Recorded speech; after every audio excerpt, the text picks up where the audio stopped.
नमस्कार साथियों, मैं सीमा यादव उम्मीद करती हूँ आप सभी अच्छे होंगे। शुरू करती हूँ सेवा सदन का अगला भाग। वह पांव दबाती हुई धीरे धीरे झोपड़े के पिछवाड़े आई और कान लगाकर सुनने लगी कि देखूं यह लोग मेरी कुछ चर्चा तो नहीं कर रहे। आधा घंटे तक वह इसी प्रकार खड़ी रही। भामा और सुभद्रा इधर उधर की बातें करती रहीं। अंत में भामा ने कहा, क्या अब इसकी बहन यहाँ नहीं रहती? सुभद्रा, रहती क्यों नहीं, वह कहाँ जाने वाली है तो दिखाई क्यों नहीं देती? सुभद्रा किसी काम से गई होगी, घर का सारा काम तो वही संभालती है। भामा, आए तो कह देना कि कहीं बाहर लेट रहे, सदन उसी का बनाया खाना खाता होगा। शांता सौरी गृह से बोली, नहीं, अभी तक तो मैं ही बनाती रही हूँ, आजकल वह अपने हाथ से बना लेते हैं। भामा, तब भी घड़ा बर्तन तो बछूती ही रही होगी, यह घड़ा फिकवा दो, बर्तन फिर से धुल जाएंगे। सुभद्रा, बाहर कहाँ सोने की जगह है? भामा, तो चाहे न हो, लेकिन यहाँ मैं उसे न सोने दूंगी, वैसी स्त्री का क्या विश्वास। सुभद्रा, नहीं दीदी, अब वह वैसी स्त्री नहीं है, वह बड़े नेम धर्म से रहती है। भामा, चलो, यह बड़ी नेम धर्म से रहने वाली है। वह 7 घाट का पानी पी के आज नेम वाली बनी है। देवता की मूरत टूटकर फिर कभी नहीं जुड़ती, वह अब देवी नहीं बन सकती। सुमन इससे ज्यादा न सुन सकी। उसे ऐसा मालूम हुआ मानो किसी से लोहा लाल करके उसके हृदय में चुभो दिया हो। उल्टे पांव लौटी और उसी अंधकार में एक ओर चल पड़ी। अंधेरा खूब छाया हुआ था, रास्ता भी अच्छी तरह न सूझता था, पर सुमन गिरती पड़ती चलती जाती। उसे नहीं मालूम कहाँ किधर कहाँ जाऊं, उसे कोई होश न था। लाठी खाकर घबराए हुए कुत्ते के समान वह मूर्छावस्था में लुढ़कती जा रही थी। संभलना चाहती थी पर संभल न सकी। उसके पैरों में एक बड़ा सा कांटा चुभ गया। वह पैर पकड़कर बैठ गई, चलने की शक्ति भी न रही उसमें। उसने बेहोशी के बाद होश में आने वाले मनुष्य के समान इधर उधर चौंक कर देखा। चारों ओर सन्नाटा था, गहरा अंधकार छाया हुआ था। केवल स्यार अपना राग अलाप रहे थे। यहाँ मैं अकेली हूँ, यह सोचकर सुमन के रोए खड़े हो गए। अकेला मन किसे कहते हैं, यह उसे आज मालूम हो रहा था, लेकिन यह जानते हुए भी कि यहाँ कोई नहीं है, मैं अकेली हूँ, उसे अपने चारों ओर नीचे ऊपर अनेक प्रकार के जीव आकाश में चलते हुए दिखाई देते थे। यहाँ तक कि उसने घबराकर आंखें बंद कर लीं। निर्जनता कल्पना को अत्यंत रचनाशील बना देती है। सुमन सोचने लगी, मैं कैसी अभागिन हूँ, और तो और सगी बहन भी अब मेरी सूरत नहीं देखना चाहती। उसे कितना अपनापन मैंने दिया। मेरे सिर कलंक का टीका लग गया और वह अब धोने से नहीं धुल सकता। मैं उसको या किसी और को क्यों दोष दूं, यह सब मेरे ही कर्मों का फल है। आह, एड़ी में कैसी पीड़ा हो रही है, यह कांटा कैसे निकलेगा। भीतर उसका एक टुकड़ा जो टूट गया कैसा टपक रहा है। नहीं, मैं किसी को दोष नहीं दे सकती, बुरे कर्म तो मैंने किए, उनका फल कौन भुगतेगा। विलास लालसा ने मेरी यह दुर्गति की। कैसी अंधी हो गई थी, केवल इंद्रियों के सुख भोग के लिए अपनी आत्मा का नाश कर बैठी। मुझे कब कष्ट अवश्य था, मैं गहने कपड़े को तरसती थी, अच्छे भोजन को भी तरसती थी। उस समय मुझे अपना जीवन दुखमय दिखाई देता था, पर वह अवस्था भी तो मेरे पूर्वजन्म के कर्मों का फल थी। और क्या ऐसी स्त्रियां नहीं जो उससे कहीं अधिक कष्ट झेलकर भी अपनी आत्मा की रक्षा करती हैं। दमयंती पर कैसे कैसे दुख पड़े। सीता जी को रामचंद्र ने घर से निकाल दिया। वह वर्षों जंगलों में अनेक प्रकार के क्लेश कष्ट सहती रहीं। सावित्री ने कैसे कैसे दुख सहे, पर वह धर्म पर दृढ़ रहीं। उतनी दूर क्यों जाऊं, मेरे ही पड़ोस की कितनी स्त्रियां रो रो कर दिन काटती हैं। अमोला में वह बेचारी अहीरिन कैसी विपत्ति झेल रही थी। उसका पति परदेश में बरसों न आता, बेचारी उपवास करके पड़ी रहती। इतनी सुंदरता ने मेरी मिट्टी खराब कर दी। मेरे सौंदर्य के अभिमान ने मुझे यह दिन दिखाया। हाँ प्रभु, तुम सुंदरता देकर मन को चंचल क्यों बना देते हो? मैंने सुंदर स्त्रियों को प्रायः चंचल ही देखा। कदाचित ईश्वर इस युक्ति से हमारी आत्मा की परीक्षा लेते हैं अथवा जीवन मार्ग में सुंदरता रूपी बाधा डालकर हमारी आत्मा को बलवान पुष्ट बनाना चाहते हैं। सुंदरता रूपी आग में आत्मा को डालकर उसे चमकाना चाहते हैं। पर हाँ, अज्ञानवश हमें कुछ नहीं सूझता। यह आग हमें जला डालती है, यह हमें विचलित कर देती है। यह कैसे बंद हो? न जाने किस चीज का कांटा था जो कोई आके मुझे पकड़ ले तो यहां से चिल्लाऊं तो कौन सुनेगा? कुछ नहीं, यह न विलास प्रेम का दोष है, न सुंदरता का दोष है। यह सब मेरे अज्ञान का दोष है। भगवान, मुझे ज्ञान दो। तुम ही अब मेरा उद्धार कर सकते हो। मैंने भूल की कि विधवा आश्रम में गई। सदन के साथ रहकर मैंने भूल की। मनुष्यों से अपने उद्धार की आशा रखना व्यर्थ है। ये आप ही मेरी तरह अज्ञान में पड़े हुए हैं। मेरा उद्धार क्या करेंगे? मैं उसी की शरण में जाऊंगी, लेकिन कैसे जाऊं? कौन सा मार्ग है? 2 साल से धर्म ग्रंथों को पढ़ती हूं, पर कुछ समझ में नहीं आता। ईश्वर, तुम्हें कैसे पाऊं? मुझे इस अंधकार से निकालो। तुम दिव्य हो, ज्ञानमय हो। तुम्हारे प्रकाश में संभव है यह अंधकार विच्छिन्न हो जाए। यह पत्तियां क्यों खड़खड़ा रही हैं? कोई जानवर तो नहीं आता? कोई अवश्य आता होगा। सुमन खड़ी हो गई। उसका चित्त दृढ़ था, वह निर्भय हो गई। सुमन बहुत देर तक इन्हीं विचारों में मग्न रही। इससे उसके हृदय को शांति न होती थी। आज तक उसने इस प्रकार कभी विचार किया ही न था। इस संकट में पड़कर उसकी सदिच्छा जागृत हो गई। रात बीत चुकी थी। वसंत की शीतल वायु चलने लगी। सुमन ने साड़ी समेट ली और घुटनों पर सिर रख लिया। उसे वह दिन याद आया जब इसी ऋतु में इसी समय वह अपने पति के द्वार पर बैठी हुई सोच रही थी कि कहाँ जाऊं। उस समय वह विलास की आग में जल रही थी। आज भक्ति की शीतल छाया ने उसे आश्रय दिया। वो कहावत है कि घर के मारे वन में गए, वन में लगी आग। वन बेचारा क्या करे जब कर्म में लगी आग। वो बेचारी सुमन के साथ पति ने घर से निकाला, उस पे आरोप लगा के, शक करके आज दुनिया ने भी उसे फिर ठुकरा दिया। ये दुनिया बहुत कठोर और निर्लज्ज है। ये किसी का साथ नहीं देती। खासकर हारे का सहारा तो कभी नहीं ये दुनिया बनी है, न कभी किसी दुखिया का। उंगली उठाना, दर्द देना यहाँ बहुत आता है। तो अपने बच्चों को जरूर सिखाएं कि कैसे दुनिया से लड़के कैसे सही रास्ते पे हम चल सकते हैं। मेहनत और सद्चरित्र दुनिया में हमें हमेशा जगाए रखता है, उज्ज्वलता की तरफ ले जाता है। वही एक गलत काम हमें हमेशा के लिए अंधकार में ढकेल देता है। जैसे आज सुमन चल रही है, किसी भी चौखट पर उसको जगह नहीं, न विधवा आश्रम में, यहाँ एक झोपड़ी में भी नहीं, जहाँ दिन रात उसने नौकरों की तरह काम किया, सब कुछ दिया, लेकिन उसके लिए जगह कहीं नहीं है।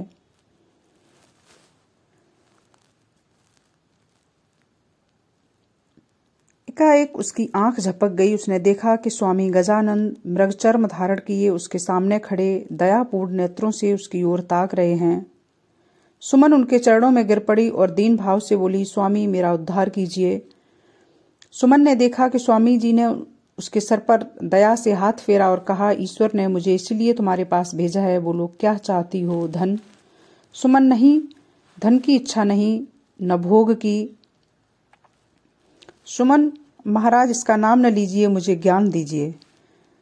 स्वामी, अच्छा तो सुनो, सतयुग में मनुष्य की मुक्ति ज्ञान से होती है, त्रेता में सत्य से, द्वापर में भक्ति से, पर इस कलयुग में इसका केवल एक ही मार्ग है और वह है सेवा। इसी मार्ग पर चलो, तुम्हारा उद्धार होगा। जो लोग तुमसे भी दीन, दुखी, दलित हैं, उनकी शरण में जाओ और उनका आशीर्वाद तुम्हारा उद्धार करेगा। कलयुग में परमात्मा इसी दुख सागर में वास करते हैं। सुमन की आंखें खुल गईं। उसने इधर उधर देखा। उसे निश्चय था कि मैं जागती थी। इतनी जल्दी स्वामी जी कहाँ अदृश्य हो गए। अकस्मात उसे ऐसा प्रतीत हुआ कि सामने पेड़ों के नीचे स्वामी जी लालटेन लिए खड़े हैं। वह उठकर लंगड़ाती उनकी ओर चली।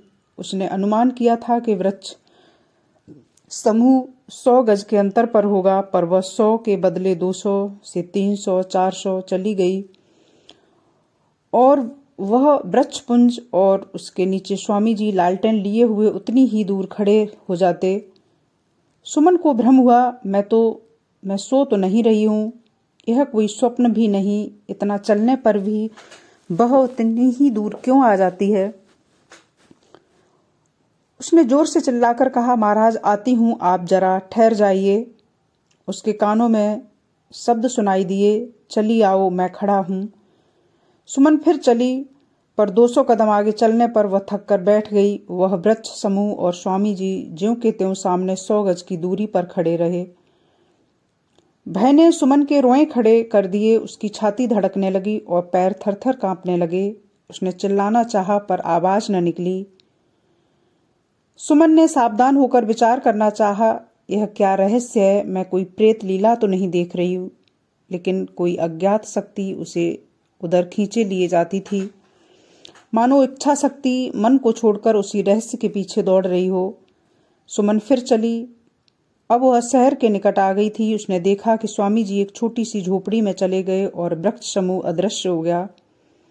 सुमन ने समझा यह उनकी कुटी है। उसे बड़ा धीरज हुआ, अब स्वामी जी से अवश्य भेंट होगी, उन्हीं से यह रहस्य खुलेगा। उसने कुटी के द्वार पर जाकर कहा, स्वामी जी, मैं हूँ सुमन।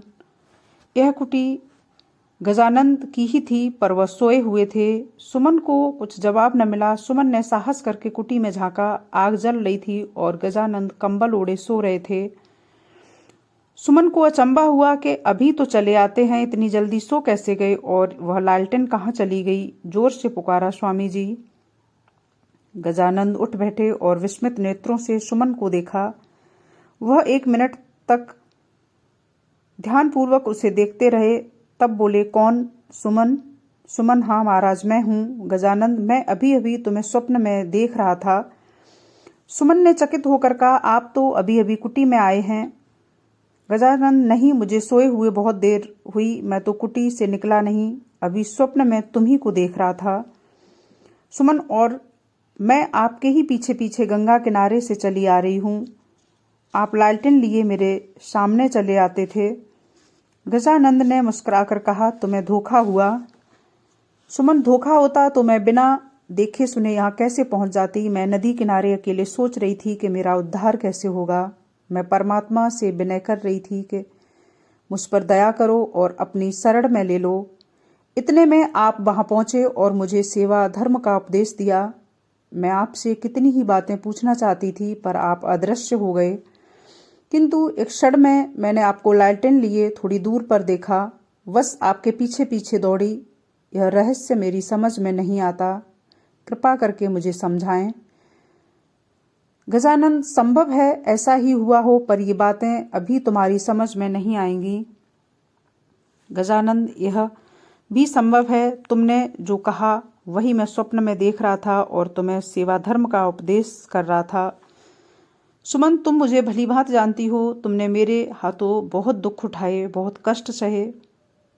मैंने कितनी नीच प्रकृति का अधर्म जीव हूँ, लेकिन अपनी उन नीचताओं का स्मरण करता हूँ तो मेरा हृदय व्याकुल हो जाता है। तुम आदर के योग्य थीं, मैंने तुम्हारा निरादर किया। यह हमारी दुरावस्था का, हमारे दुखों का मूल कारण है। ईश्वर वह दिन कब लाएगा कि हमारी जाति में स्त्रियों का आदर होगा। स्त्री मैले कुचैले फटे पुराने वस्त्र पहनकर, आभूषण विहीन होकर, आधे पेट सूखी रोटी खाकर, झोपड़े में रहकर, मेहनत मजदूरी कर सब कष्टों को सहते हुए भी आनंद से जीवन व्यतीत कर सकती है। केवल घर में उसका आदर होना चाहिए, उससे प्रेम होना चाहिए। आदर या प्रेम विहीन महिला महलों में भी सुख से नहीं रह सकती। पर मैं अज्ञान अविद्या के अंधकार में पड़ा हुआ था।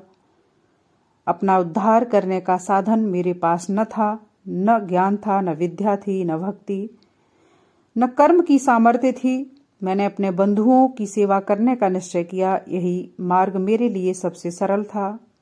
तब से मैं यथाशक्ति इसी मार्ग पे चल रहा हूँ और अब मुझे अनुभव हो रहा है कि आत्मोद्धार के मार्ग में केवल एक नाम का अंतर है। मुझे इस मार्ग पर चलकर शांति मिली और मैं तुम्हारे लिए भी यही मार्ग सबसे उत्तम समझता हूँ। मैंने तुम्हें आश्रम में देखा, सदन के घर में देखा, तुम सेवा व्रत में मग्न थी। तुम्हारे लिए ईश्वर से यही प्रार्थना करता हूँ, तुम्हारे हृदय में दया है, प्रेम है, सहानुभूति है और सेवा धर्म के यही मुख्य साधन है। तुम्हारे लिए उसका द्वार खुला है, वह तुम्हें अपनी ओर बुला रहा है। इसमें प्रवेश करो, ईश्वर तुम्हारा कल्याण करेंगे। सुमन को गजानंद के मुखारबिंदु पर एक विमल ज्योति का प्रकाश दिखाई दिया। उसके अंतःकरण में एक अद्भुत श्रद्धा और भक्ति का भावोदय हुआ। उसने सोचा कि इनकी आत्मा में कितनी दया और प्रेम है। हाय, मैंने कैसे नररत्न का तिरस्कार किया। इनकी सेवा में रहती तो मेरा जीवन सफल हो गया होता। बोली, महाराज, आप मेरे लिए ईश्वर स्वरूप हैं, आपके ही द्वारा मेरा उद्धार हो सकता है। मैं अपना तन मन आपकी सेवा में अर्पण करती हूँ। यही प्रतिज्ञा एक बार मैंने की थी, पर अज्ञानतावश उसका पालन न कर सकी। वह प्रतिज्ञा मेरे हृदय से न निकली थी। आज मैं सच्चे मन से यह प्रतिज्ञा करती हूँ। आपने मेरी बाह पकड़ी थी। अब यद्यपि मैं पतित हो गई हूँ, पर आप ही अपनी उदारता से मुझे क्षमा दान कीजिए और मुझे सन्मार्ग पर ले आइए। एक बिखरी हुई स्त्री, जिसे न प्यार, न सम्मान, निर्धनता, कितनी चीज़ों से गुजरने के बाद वो टूटती नहीं है। यदि उस पर थोड़ा सा भरोसा किया जाए, थोड़ा सा सहानुभूति दी जाए, तो वो एक देहरी छोड़कर कभी न निकले।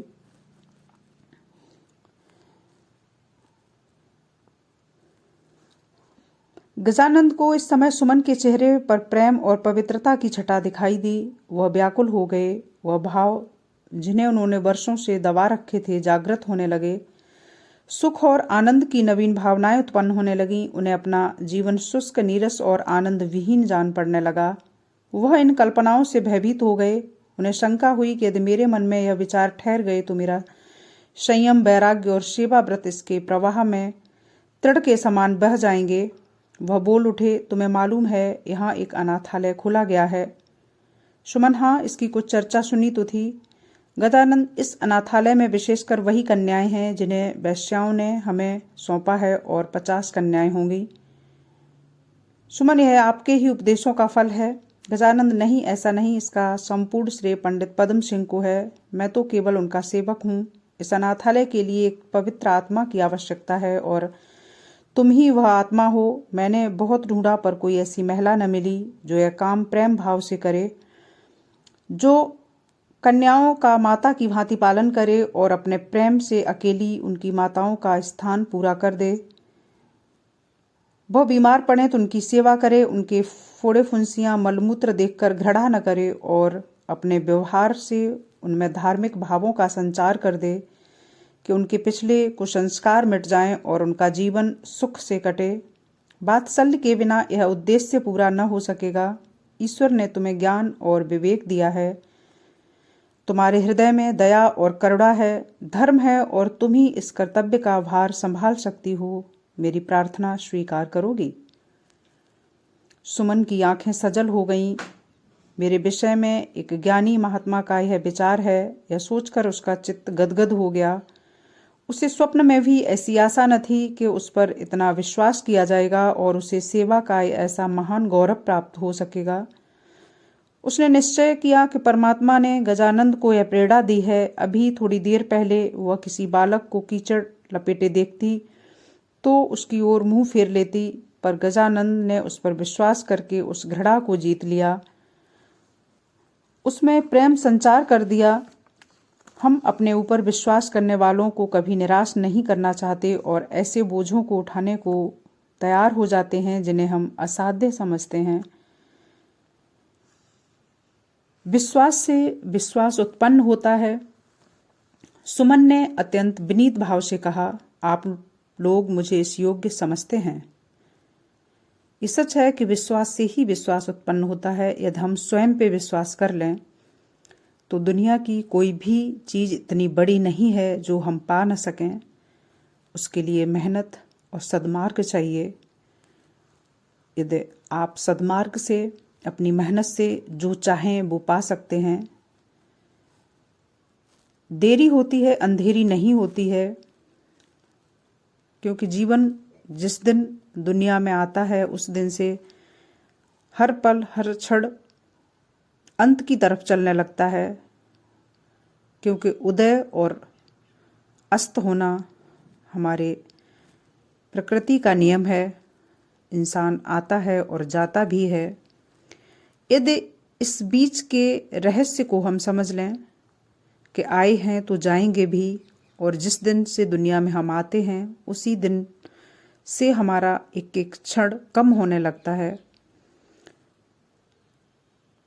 तो कुछ ऐसा करके जाएं कि जो अंतिम अवस्था हमारी हो वो सुयोग्य हो, सुयस हो, जिसमें ऐसा न कि जैसे आए मुट्ठी बांध के हाथ फैला के तो जाती है दुनिया, हम भी जाएंगे। कुछ ऐसे अपने विचार, ऐसे कर्म यहाँ बांट के जाओ जो बाद में लोग प्रेरणा जिससे ले सकें। कंटिन्यू करूंगी।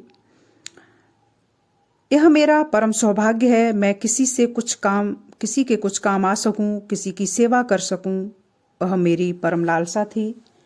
आपके बताए हुए आदर्श तक मैं पहुंच न सकूंगी, पर यथाशक्ति मैं अपनी आपकी आज्ञा का पालन जरूर करूंगी। यह कहते कहते सुमन चुप हो गई। उसका सर झुक गया और आंखें डबडबा आईं। उसकी वाणी से जो कुछ न हो सकता था वह उसके मुख से भाव ने प्रकट कर दिया। मानो वह कह रही थी, यह आपकी असीम कृपा है जो आप मुझ पर ऐसा विश्वास करते हैं। कहाँ मुझ जैसी नीच दुश्चरित्रा और कहाँ यह महान पद, पर ईश्वर ने चाहा तो आपको इस विश्वास दान के लिए पछताना नहीं पड़ेगा। गजानंद ने कहा, मुझे तुमसे ऐसी ही आशा थी। परमात्मा तुम्हारा कल्याण करे। यह कहकर वह उठ खड़े हुए। सुबह हो रही थी, पपीहे की ध्वनि सुनाई दे रही थी। उन्होंने अपना कमंडल उठाया और गंगा स्नान के लिए चले गए। सुमन ने कुटी के बाहर निकलकर देखा, जैसे हम नींद से जागकर देखते हैं। समय कितना सुहावना है, कितना शांतिमय, कितना उत्साहपूर्ण। क्या उसका भविष्य भी ऐसा हो सकता था? क्या उसके भविष्य जीवन की भी प्रभात होगी? उसमें भी कभी उषा की झलक दिखाई देगी, कभी सूर्य का प्रकाश होगा। हाँ, अवश्य होगा। और यह सुहावना शांतिमय प्रभात आने वाले दिन रूपी जीवन का प्रभात है। हर रोज सुबह होती है और शाम भी ढलती है। तो यदि हम कभी विचार कर सकें, यदि आज हमने गलतियां की, पिछले जो हम गलतियां कर चुके हैं, तो हम कभी भी उसका नया सवेरा कर सकते हैं अपनी सोच से, अपनी कर्मठता से, अपने विचारों से।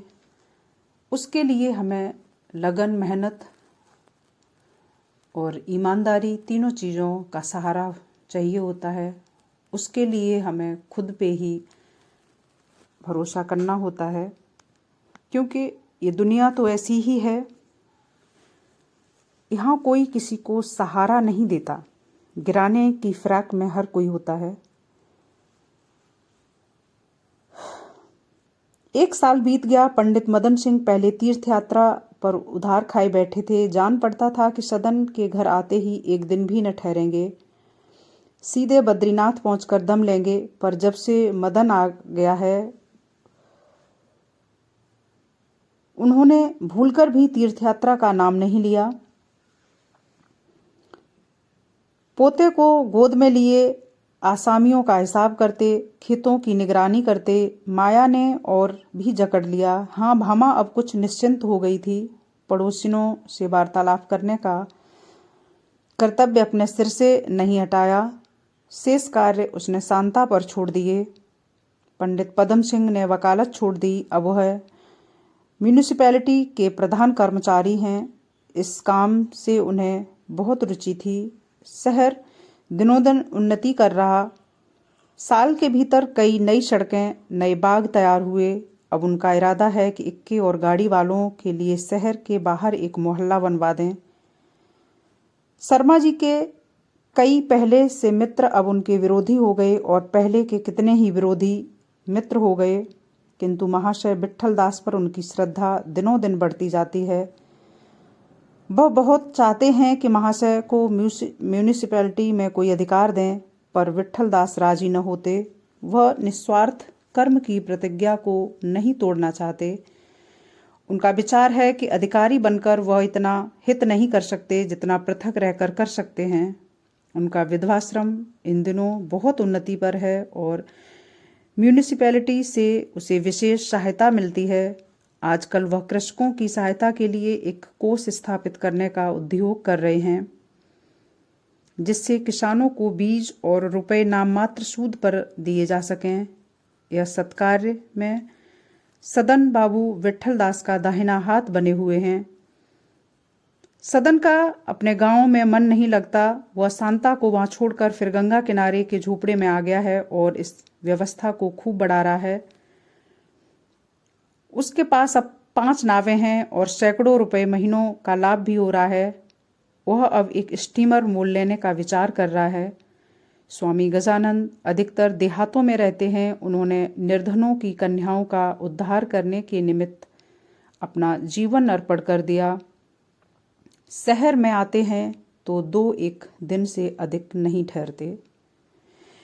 ये सच है कि जब तक कहीं आग नहीं लगती तब तक वो उजाला और वो सतर्कता नहीं आती, क्योंकि घर तो एक आग से जलता है लेकिन वो उजाला बहुत सारे घरों में, उस उजाले की चिंगारी कई घरों तक छोड़ जाता है।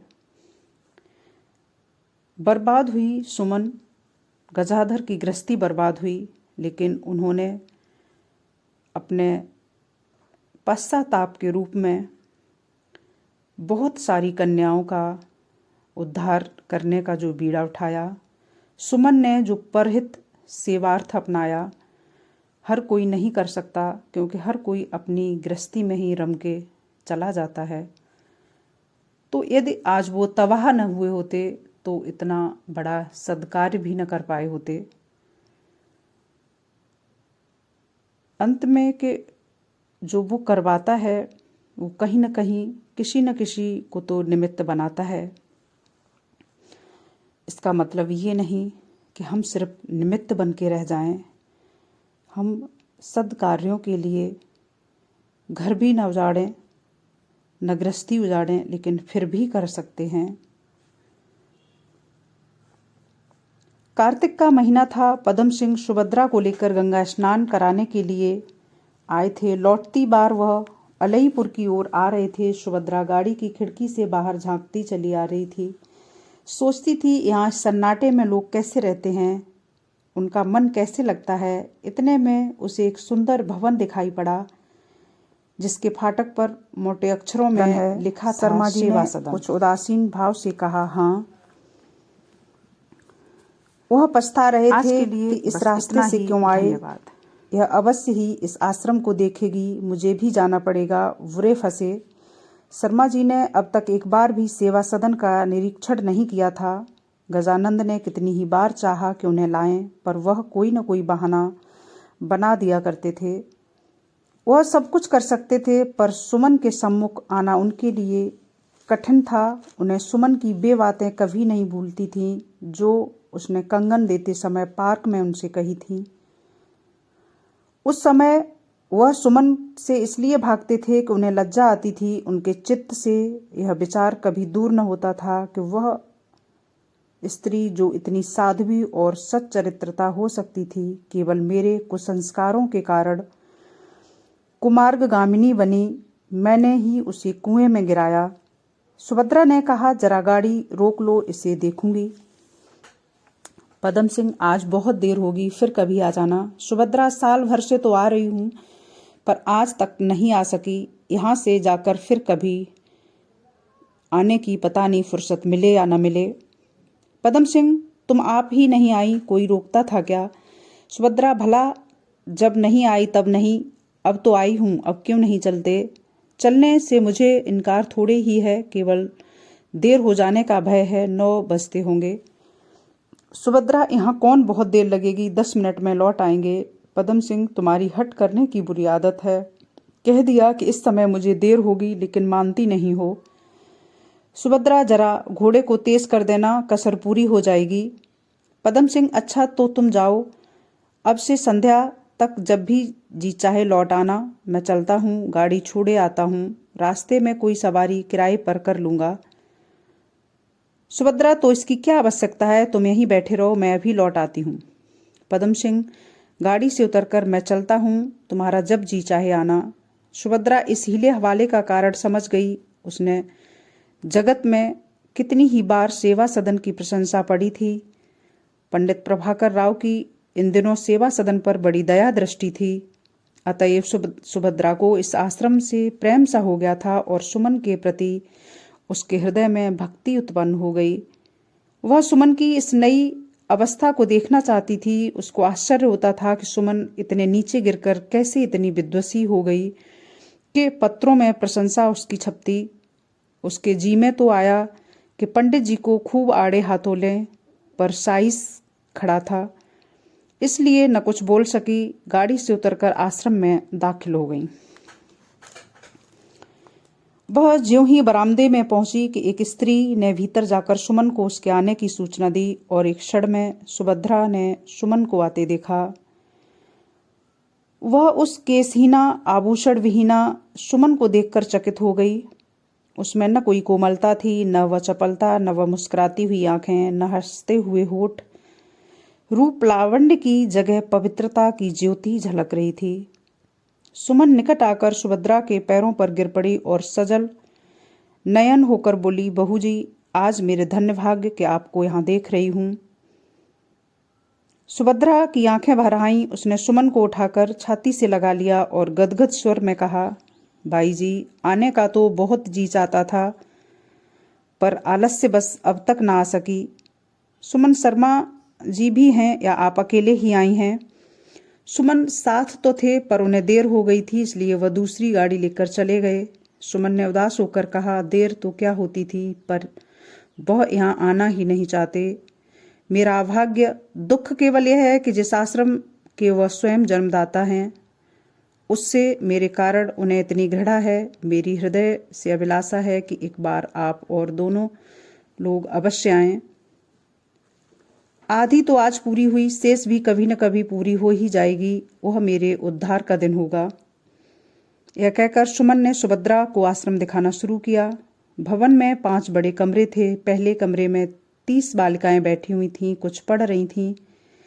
उनकी अवस्था 12 वर्ष से 15 के बीच थी। अध्यापिका ने सुभद्रा को देखते ही आकर उससे हाथ मिलाया। सुमन ने दोनों का परिचय कराया। सुभद्रा को यह सुनकर बड़ा आश्चर्य हुआ कि महिला मिस्टर रुस्तम भाई बैरिस्टर की सुयोग्य पत्नी हैं। नित्य 2 घंटे के लिए आश्रम में आकर इन युवतियों को पढ़ाया करती हैं। दूसरे कमरे में भी इतनी कन्याएं थीं। इनकी अवस्था 8 से लेकर 12 वर्ष के बीच थी।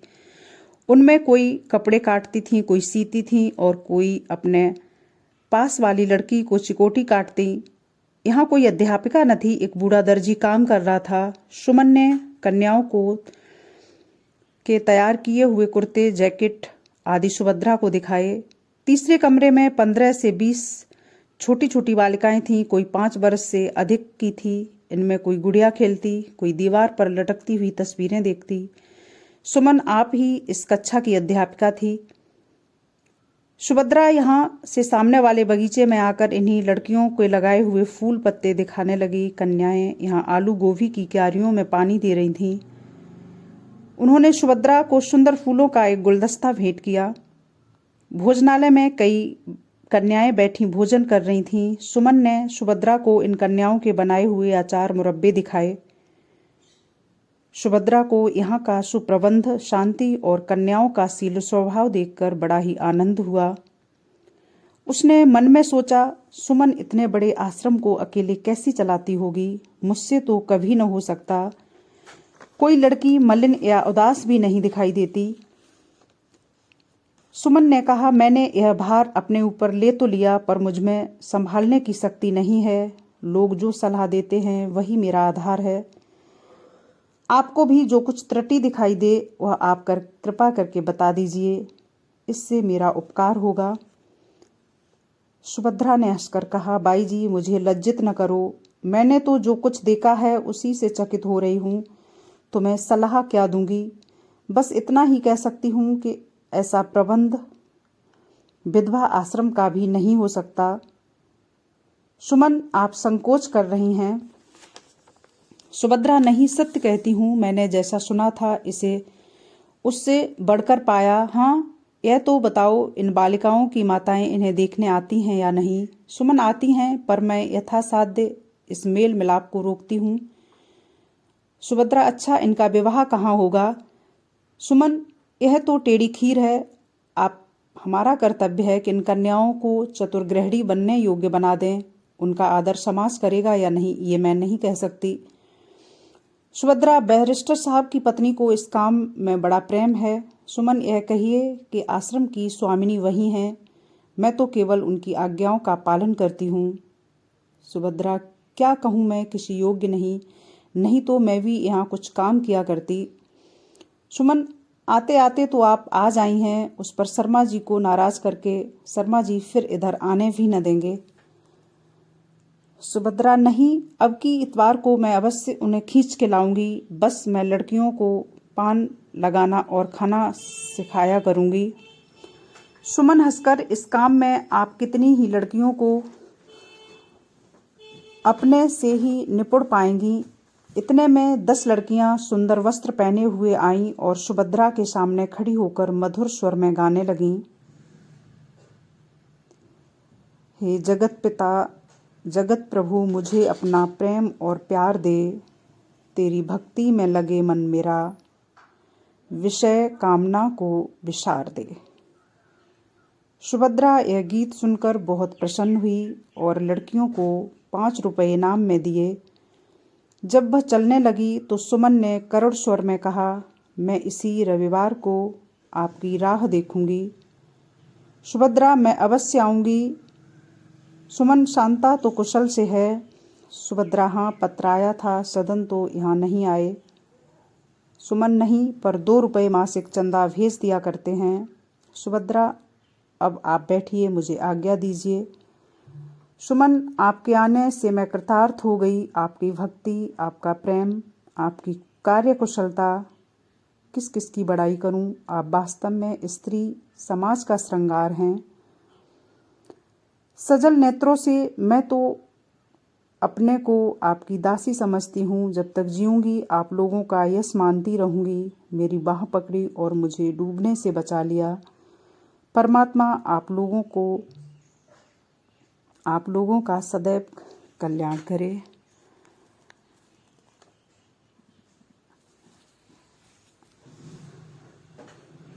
ये था सेवा सदन, जिसमें एक ऐसी स्त्री की चर्चा थी जो गिर के उठी, फिर गिरी, फिर उठी। पर यदि हम कभी बिछड़ भी जाते हैं भीड़ में, तो वहाँ रुकना नहीं चाहिए। बहुत सारे इसमें यशस्वी लोग हैं जो हमें सद्मार्ग भी बता देते हैं, सद्पुरुष लोग, तो हमें वो पकड़ना चाहिए। अंत में यही कि पूरे उपन्यास का सार कि हमें सत्कर्म मेहनत से कभी मुख नहीं मोड़ना चाहिए और जो हमारी परिस्थिति है उससे भागना नहीं चाहिए। लड़कर उस पर विजय हासिल करो। कहीं पे भी देख लो, चाहे वो युद्ध क्षेत्र हो, चाहे घर हो, चाहे स्कूल हो, जब तक हम उस चीज़ के लिए खुद से नहीं लड़ेंगे तो कोई करके हमारे हाथ में नहीं दे देगा। अंततः खाना भी हमें मुंह चला के खाना पड़ता है, वो यूं ही नहीं निगल सकते। तो ये दुनिया है, यहाँ कर्म ही हमारा